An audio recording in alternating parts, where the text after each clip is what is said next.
তারা আমাদেরকে আমাদের আওয়াজ শুনে খুশি হচ্ছেন। তারা আমাদেরই জন্য আমাদেরকে অর্থাৎ মুসলমানদেরকে জন্মভূমিতে শান্তিতে থাকার জন্য গোলামীর জিঞ্জির থেকে বের করার জন্য নিজের জীবন পর্যন্ত দিতে তারা দ্বিধা করেন না। আপনারা জানেন এই ভারতের মাটিকে রক্তে রাঙানো হয়েছে শুধু ওলামাদের রক্তে। হেদায়ে মিল্লাত হযরত আসাদ মাদানী রহমতুল্লাহ আলাই কলকাতার শহীদ মিনারের মাটিতে একদিন বলেছিলেন, আমার খুব মনে আছে,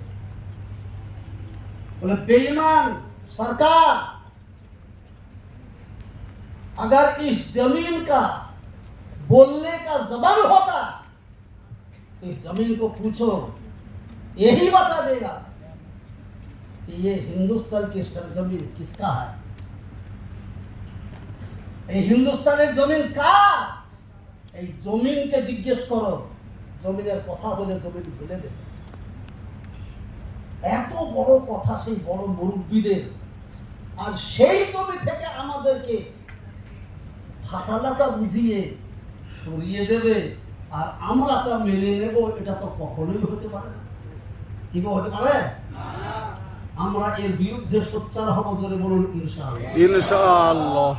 আজ আমরা কত মেহনত করে এই মুর্শিদাবাদের কথাই বলি, মুর্শিদাবাদের নাটকগুলো হচ্ছে, তো মুর্শিদাবাদের কথাই বলি। একদিন বাংলা, বিহার, উড়িষ্যাকে এই মুর্শিদাবাদী রাস্তা দেখিয়েছিল, নেতৃত্ব দিয়েছিল। তারপরে ভালো করে শুনে নিন,